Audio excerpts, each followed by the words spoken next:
한편 탄핵 심판 재판 과정에서 계몽됐습니다라고 얘기했죠.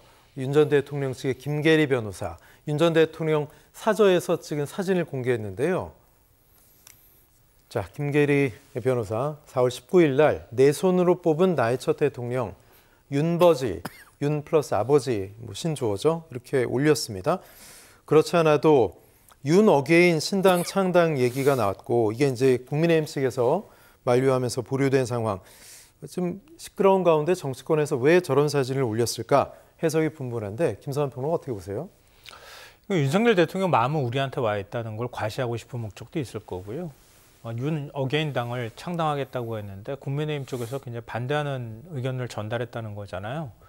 그러니까 그게 우리들끼리만의 허황된 어떤 생각이 아니라 윤석열이란 사람의 생각과 우리가 일치하고 있다고 하는 걸 과시용으로 올렸던 측면도 있는 것 같아요. 그러니까 더 사실은 심각한 문제는 뭐냐면요. 전직 대통령 주변에 정치하려고 하는 사람들, 이런 사람들은 있을 수 있거든요. 근데 그걸 전직 대통령이란 사람이 버젓이 용인하고 있다는 거예요. 참 부끄럽게는 말이죠. 또 반대로 생각하면 뻔뻔하게도 말이죠. 헌법재판소에서 파면당한 전직 대통령이란 사람이 나 이렇게 내 주변에 정치 세력이 있어 라고 온 국민한테 얘기하는 거나 다름이 없잖아요. 황당한 일이기도 하고요. 국민들한테 분노를 살 만한 일이기도 하고요. 그리고 윤 전 대통령이 얘기했다잖아요. 김그리 변호사한테. 내가 검찰총장 징계 국면에서 사용했던 일종의 구호라고 할 수 있겠죠. 이 노인과 바다라고 하는 소설에 나온 그 노인이 청새치 잡으려고 할 때 그때 속으로 되뇌었다고 하는 그런 문구거든요. 그러니까 침착해져라. 침착해지고 강인해져라. 이런 영문 문구를 그대로 사용해도 된다고. 또 이걸 바깥에다 공개하라고 얘기했다잖아요. 이 얘기는 일종의 메신저로 지금 변호인단 윤 어게인이라고 하는 정당 만들겠다고 하는 변호사를 활용하겠다고 하는 측면도 있고요. 거꾸로 얘기하면 내 마음은 이 변호사들과 똑같다라고 과시하는 측면도 저는 있다고 생각해요. 아직도 현실 인식이 안 되는 망상 속에서 사는 전직 대통령과 그 주변에서 이른바 정치하겠다고 하는 변호사들이 만들어낸 일이다. 이건 국민들한테 용인도 안 될 일이고요.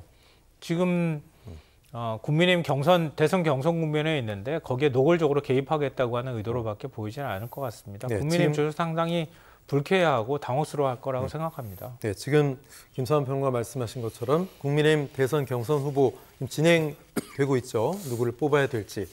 이 과정에서 만약에 윤 전 대통령의 어떤 마음에 들지 않는 의중에 맞지 않는 후보가 대선 후보로 된다면 다시 윤 어게인 신당을 띄울 거다. 이런 얘기도 나오고 있는데 막후 영향력을 행사하겠다는 걸까요? 어떻게 보십니까?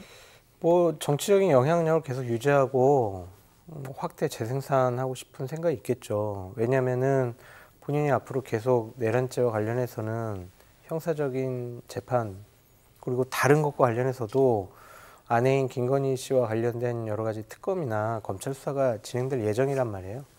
그러면 그것을 방어하기 위한 수단으로 제일 좋은 거는요. 정치적인 것을 이용해서 방어하는 거예요.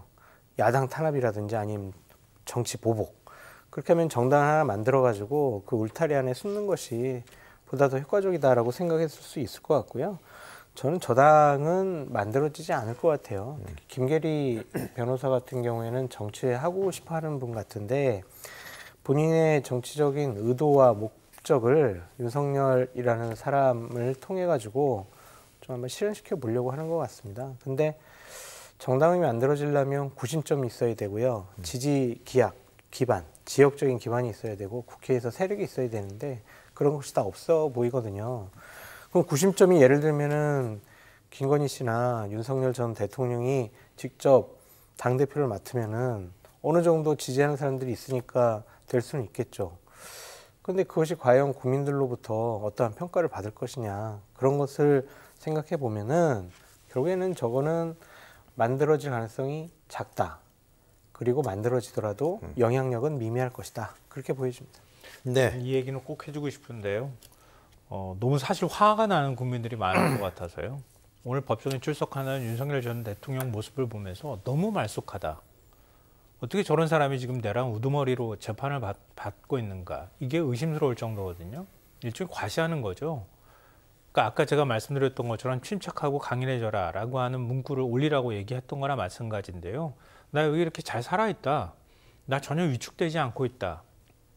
이걸 국민들한테 과시하는 거예요. 건재함을 보여주고 싶은 거겠죠. 네, 계속 건재하다고 얘기를 하고 싶어 하는 거고요. 그러니까 나 사법 처리하지 마라. 나 정치적인 희생양이다.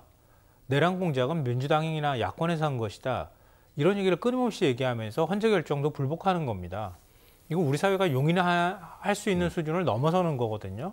근데 그 옆에 붙어서 일종의 정치적 이득을 얻으려고 하는 세력들이 분명히 존재하고 네. 국민의힘도 거기에서 자유롭지 않다. 그러니까 가장 좋은 방법, 손쉽고도 빨리 해야 할 방법은 윤석열 전 대통령 내란 우두머리죄로 다시 구치소로 보내는 겁니다. 네. 응징하는 거예요. 사회적으로 대가를 치르게 하는 거거든요. 윤 전 대통령의 배우자라고 하는 김건희 씨도 역시 자신의 죄 저지른 부분에 대해서 응당한 대가를 치러야 한다고 봅니다.